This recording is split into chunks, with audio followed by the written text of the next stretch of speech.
سلام رفقا، من عرفان هستم و خیلی خوش اومدیم به کانال پیکسل همر. اینجا جاییه که با هم میریم فیلم‌ها رو میشکافیم و بدون تعارف راجبشون صحبت میکنیم.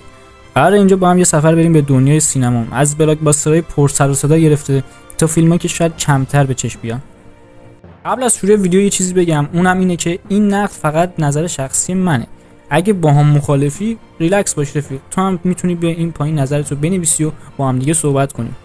خب اولین سوژه‌ای که انتخاب کردم چیزی نیست جز سوپرمن 2025 ساخته جیمز گان.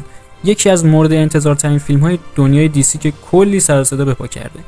سوپرمن 2025 دقیقاً همون فیلمیه که یا میتونه دوباره دیسی رو از خاکستر بلند کنه یا دوباره همه چیو نابود کنه. ولی واقعاً این فیلم ارزش هایپی که براش ساختن رو داشت. تصور کن سالها به یه سوپرمن تاریک عادت کردی. بعد یه نسخه ببینی که پر از امید و رنگه. فیلم جدید سوپرمن دقیقاً همین حس رو به آدم میده. چیزی که خیلی به چشم میاد اینه که کارگردانای قبلی ما رو عادت داده بودن به یه سوپرمن دارک و سنگین، مخصوصا وقتی فیلم‌های زک اسنایدر یادمون میاد همه چی تاریک، جدی و پر از بار فلسفی بود.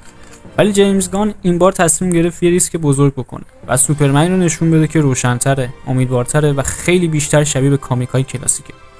شاید اولش این تغییر عجیب باشه چون طرفدارای زیادی عادت کرده بودن به همون فاز دارک، اما به نظرم این حرکت درستی بود چون بالاخره سوپرمن همیشه نماد امید بوده، نه ناامیدی، و به مرور زمان این سبک جدید میتونه جا بیفته. راجع به خود جیمز گان هم که باید بگم این آدم استاد ریسک کردنه. کافیه فقط نگهبانان کهکشان یا حتی فیلم‌های قبلیش مثل سویساید اسکواد رو یادتون بیاد. همیشه سبک و صدای خودشو داشته، یه طوری که حتی اگه اسمشو نمیدونستی باز میفهمیدی این فیلم مال اونه. اینجا هم همون کارو کرده، کاری که بلده، یعنی یه فیلمی ساخته که قلب داره. من قبول دارم شاید بعضی دوست داشته باشن سوپرمن جدی‌تر باشه، سنگین‌تر باشه، ولی برای من جذاب بود که جیمز گان اومده به ریشه‌های شخصیت برگشته. شریر اصلی اونم که لکس لوتر بود. به نظرم نیکولاس هولت واقعا خوب بازی کرد، اما هنوز جا داره که قوی‌تر بشه و اون لکس لوتر افسانه‌ای رو ببینیم. ولی همین الان هم تونسته حضورش رو محکم نشون بده. بعضی صحنه‌هاش واقعا منو یاد لکس لوترهای کلاسیک انداخت، مخصوصا وقتی با اون خونسردی خاصش جلوی کلارک وای میساد. حس کردم این شخصیت به مرور خیلی میتونه بزرگتر و حتی تبدیل بشه به یکی از بهترین لکس لوترهای سینما. از طرف دیگه لوئیس لین هم به نظرم عالی بود. هم ظاهر و هم کاریزما داشت، هم بازی قابل قبول. چیزی که خیلی دوست داشتم این بود که فقط به عنوان عشق سوپرمن نشونش ندادن. خودش شخصیت مستقل بود و حتی بعضی وقتا جلوتر از بقیه حرکت میکرد. این دقیقاً همون چیزیه که باید توی لوئیس ببینیم. از نظر جلوه‌های ویژه و موسیقی هم فیلم واقعا خوب بود، مخصوصا صحنه‌های پرواز که با آدم حس آزادی و قدرت میداد. مبارزه با کلون از نظر اکشن واقعا چشمگیر بود، نه فقط یه سری بزن خالی، بلکه طراحی مبارزه واقعا حس داشت. موسیقی هم ترکیب جالبی از تمای کلاسیک و مدرن بود. اون تم معروف سوپرمن رو یادتون میاره، ولی در عین حال رنگ و بوی تازه هم داشت. این باعث میشد حس قهرمانانه واقعا زنده بشه. یه نکته کوچیک دیگه هم بود که من بهش اشاره کنم، تو این فیلم شاهد حضور جاستیس گنگ هم بودیم، ولی داستان همچنان بیشتر روی سوپرمن و مسیرش تمرکز داره که ما زیاد به این گروه کاری نداریم و ازش رد میشیم. و میرسیم به یکی از بهترین بخشای فیلم، یعنی سورپرایز آخر، جایی که سوپرگرل رو نشون دادن. راستشو بخواید اصلا انتظارشو نداشتم. فکر میکردم فیلم قراره فقط روی کلارک تمرکز کنه، ولی وقتی سوپرگرل وارد شد واقعا سورپرایز شدم. اینجور سورپرایزها اگه درست استفاده بشن خیلی میتونن تاثیرگذار باشن و به نظرم جیمز گان اینجا عالی عمل کرد، چون نه زورکی بود نه تبلیغاتی بود. یه معرفی نرم و قشنگ که آدمو برای آینده دیسی واقعا هیجان زده میکنه. خب حالا بریم سراغ نکات مثبت و منفی فیلم. 1. بازگشت به ریشه شخصیت سوپرمن. فیلم امیدواره، روشنه، دقیقاً همون چیزی که همیشه نماد سوپرمن بوده. 2. ریسک پذیری جیمز گان اومد یه سبک متفاوتی از سوپرمن نشون داد که با فیلم‌های دارک قبلی خیلی فرق داشت و کاملا یه سبک جدیدی بود. 3. لکس لوتر با بازی نیکولاس هولت واقعا قوی بود و حتی شخصیتش پتانسیل اینو داره که در ادامه بهترم بشه. 4. لوئیس لین شخصیت مستقل با کاریزما و پررنگتر از کلیشه‌های همیشگی عشق سوپرمن. 5. جلوه‌های ویژه و موسیقی.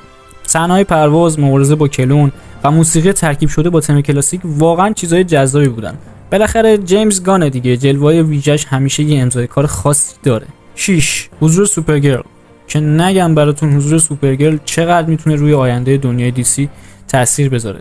سورپرایز عالی، بجا و امیدوار کننده برای دنیای دیسی که میتونه مهمترین قدم برای شروع دوباره باشه.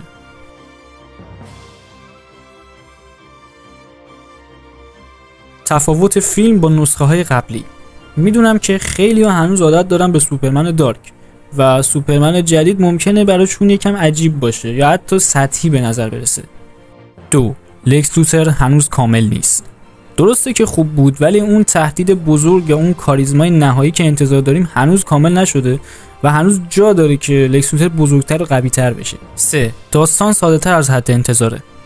بعضیا ممکنه حس کنن قصه عمق زیادی نداره و بیشتر تمرکزش روی معرفی شخصیت‌ها بوده که یه جورایی باید بهش حق بدیم، چون این فیلم اولین فیلم از دنیای دی سی یو بوده و زمان میخواد تا بتونه کامل شکل بگیره و تکمیل بشه. 4.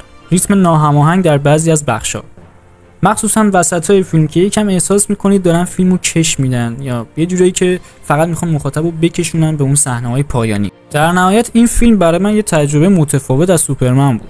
نه مثل نسخه‌های قبلی خیلی دارک و فلسفی، نه خیلی ساده و کارتونی. بیشتر درباره امید بود تا قدرت. درباره این بود که حتی وقتی همه چی علیت باشه هنوزم میتونی الهام بخش بقیه باشی.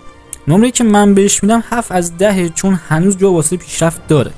ولی همین شور روشن و متفاوت میتونه یک قدم مهم برای آینده دی سی باشه.